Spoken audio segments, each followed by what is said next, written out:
Bonjour, super. Alors, donc ça et ça, d'accord.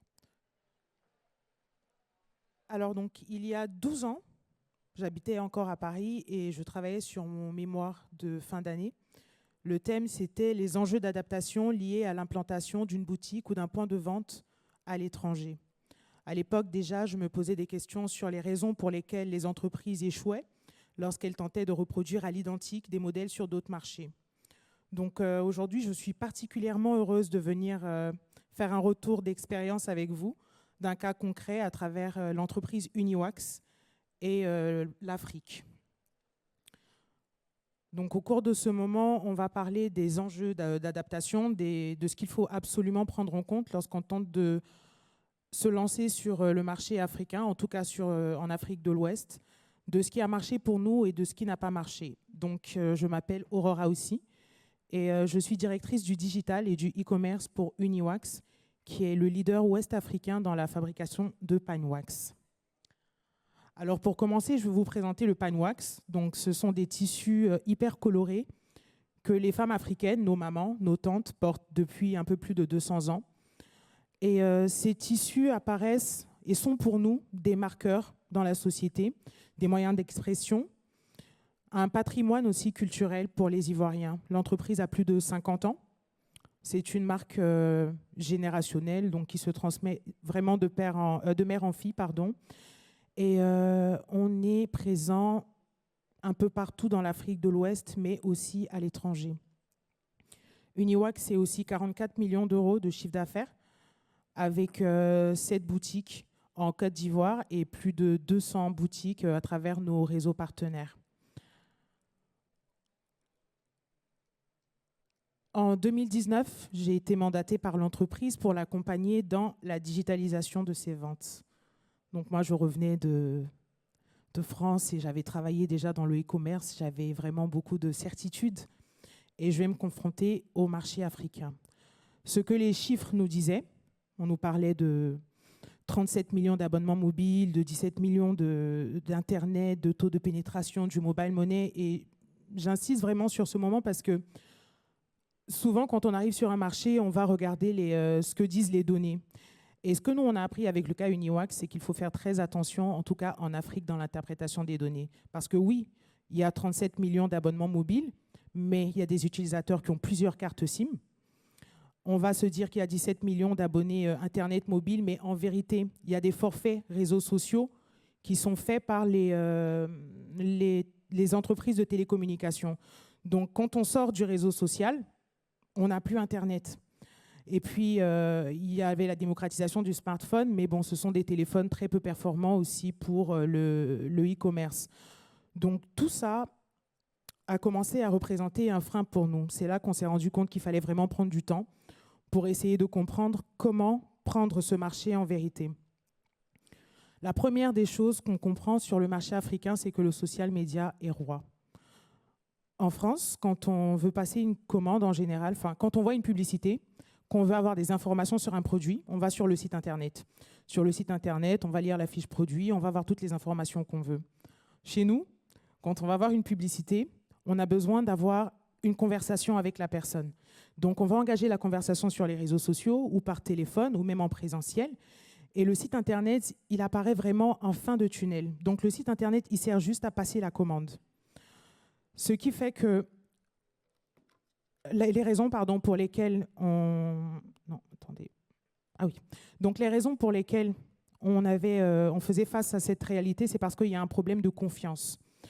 Donc, ce que on avait sur les discussions sur les réseaux sociaux, c'était vraiment pour bâtir la confiance avant que l'utilisateur puisse passer la commande. La deuxième chose à laquelle on a fait face, c'était le défi des infrastructures. Donc, et d'ailleurs, c'est toujours le cas. On sait que la qualité, donc on a Internet, mais la qualité du réseau est vraiment instable. L'Internet aussi, ça coûte très cher. Les smartphones, comme je le disais tout à l'heure, sont très peu performants parce que oui, effectivement, il y a beaucoup de gens qui ont des smartphones, mais nous, on a vu très rapidement dans les rapports analytiques, par exemple, que les gens se connectaient sur des téléphones, ça s'appelle, c'est des marques comme, je ne sais pas si je peux citer, mais c'est des marques que vous n'avez pas forcément vues ici. Parce que ce sont des téléphones qui coûtent très cher, mais c'est compliqué en fait de naviguer dessus.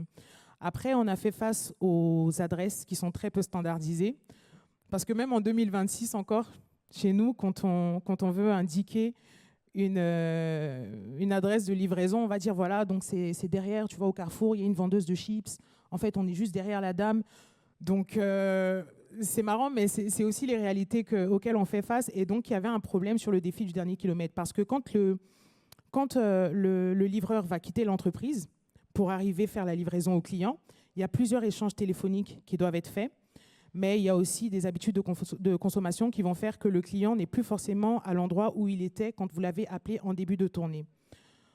Ça, c'est un défi qu'on a pu avoir au niveau des infrastructures. Et puis finalement, ça coûte forcément très cher aux entreprises. Et après, on s'est rendu compte aussi qu'on avait des comportements d'achat qui étaient spécifiques. Parce que quand on vient d'ici, donc je parle de moi, mon cas, de mon expérience, où on a la carte bancaire qui est vulgarisée, on se dit, bon, on va lancer un site e-commerce avec la carte bancaire. La carte bancaire, je ne sais pas, il y a un taux de pénétration de 10%. Parce que sur le continent africain, ce qui est très marquant, ce qui est utilisé par les consommateurs, c'est le mobile money.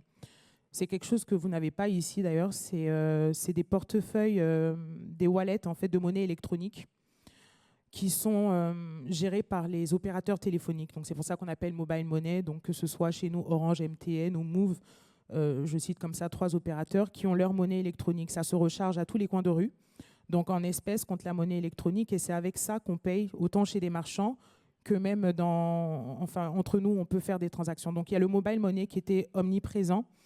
Et puis, au début, on a l'impression que le cash reste une habitude, mais comme je vous ai expliqué tout à l'heure, quand le livreur il va partir de l'usine avec sa commande qui n'est pas payée, ou même quand il a récupéré la commande, il y a un risque sécuritaire quand il se promène avec le cash.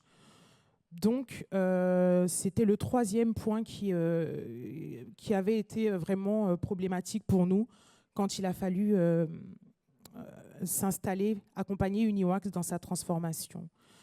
Alors, on a commencé notre transformation qui a duré, je vais dire 5 ans parce que c'était en 2020-2021 qu'on s'est rendu compte que ça ne fonctionnait pas forcément. Depuis 2019, on avait fait le lancement.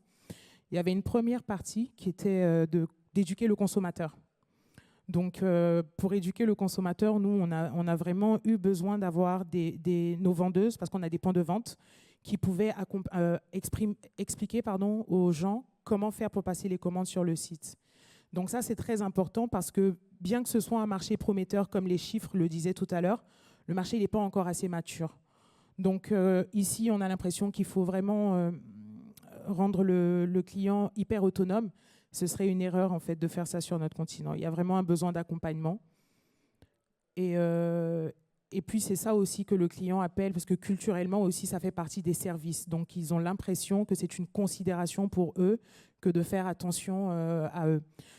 Donc on a réintroduit l'humain comme je le disais, et puis on a repensé les exclusivités digitales. Parce que ici les exclusivités digitales, ça sera souvent on a tel produit qui n'est pas disponible en boutique. Nous, on a carrément créé un service, donc le service de personnalisation de panne, qui était disponible uniquement sur notre site internet. Donc, vu que les clients avaient vraiment besoin de ce service-là, ils étaient obligés d'aller sur le site internet pour apprendre à s'en servir. Enfin, les paiements qu'on a dû adapter, donc avec les mobile money qu'il a fallu intégrer sur notre site internet, en plus de tout ce qui était carte mobile. Et puis, il y a eu la refonte, bien sûr, qui était adaptée aux usages. Adaptée aux usages parce que, comme on le disait tout à l'heure, il faut repenser le canal parce que, finalement, les gens sont quand même un peu sur le mobile.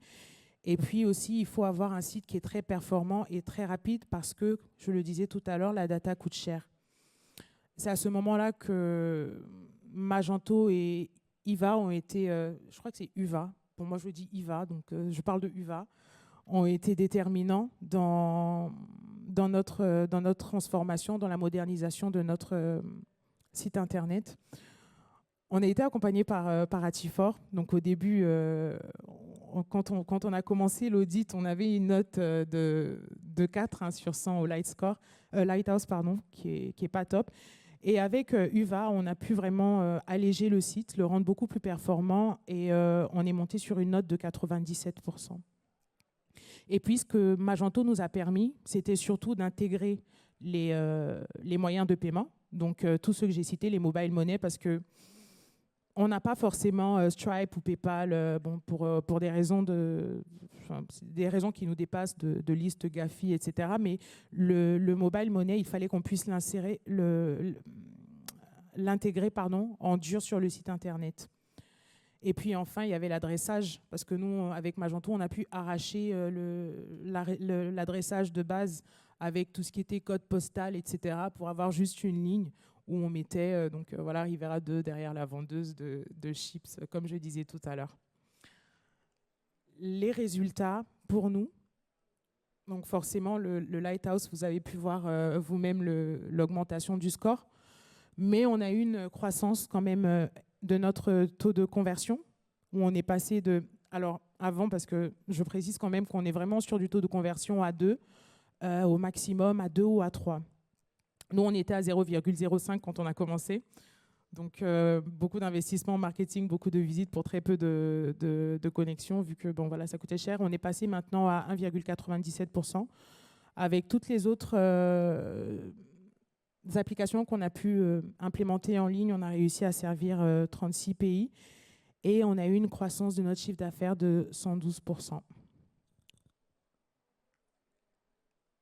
Alors, donc, ce que nous, on a retenu de notre expérience, donc ce que je disais tout à l'heure, c'est que les données qu'on a sur Internet, il faut vraiment les prendre avec des pincettes. Je pense qu'il faut comprendre l'environnement du pays pour comprendre comment les interpréter. Et le e-commerce, en tout cas, quand on veut le penser en Afrique, il faut penser service, il faut penser accompagnement. Il ne faut pas du tout penser à tout ce qui est autonome. Ça ne fonctionne pas toujours. La confiance est primordial dans tout ce qu'on fait. Comment on va faire pour assurer la personne, pour avoir sa confiance? Il faut savoir que les éléments de réassurance classiques, livraison garantie, paiement sécurisé, ce n'est pas suffisant. Il faut de l'humain pour pouvoir assurer.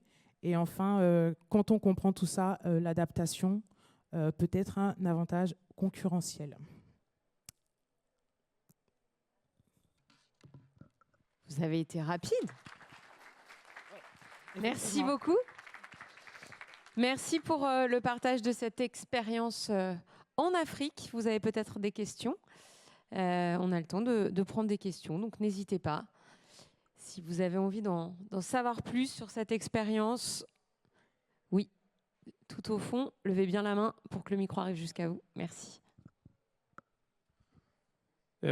Vous avez partagé que vous étiez dans 36 pays. Du coup, ça vous fait gérer quand même pas mal d'éléments produits. Aujourd'hui, est-ce que vous avez un PIM connecté à votre e-commerce pour gérer justement toutes vos références?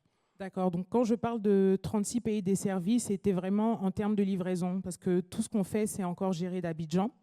Par contre, pour le PIM, donc c'est l'optimisation des fiches commerce par IA, c'est ça?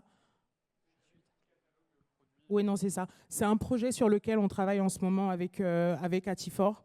Okay. Mais ça fait partie des éléments dont on a besoin justement pour tout ce qui est référencement et pour optimisation des ventes. Oui. Okay. Merci beaucoup pour cette question. Une autre question? Oui, monsieur au centre.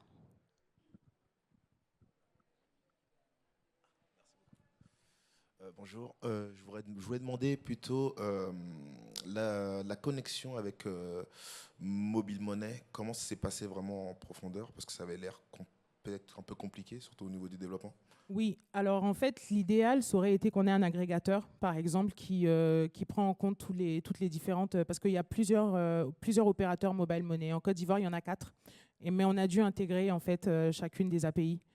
De ces 4, ouais. C'est pour ça qu'au début, en fait, on n'avait pas forcément envie de le faire. On s'est dit non, on va y aller avec la carte bancaire ou avec le cash, mais on a été confronté à cette réalité et on a dû tous les intégrer. Il y en a pour lesquels c'était beaucoup plus facile. parce qu'ils avaient des plateformes qui étaient, des widgets qui étaient déjà disponibles sur la marketplace de Magento, mais pour les autres, il a fallu les coder. Ça aussi, c'est un coût, par exemple, quand on n'y est pas préparé au début. Merci beaucoup. Est-ce que vous avez encore des questions pour Aurore? Plus de questions? Eh bien, merci beaucoup. Merci Aurore. Aurore a aussi pour Uniwax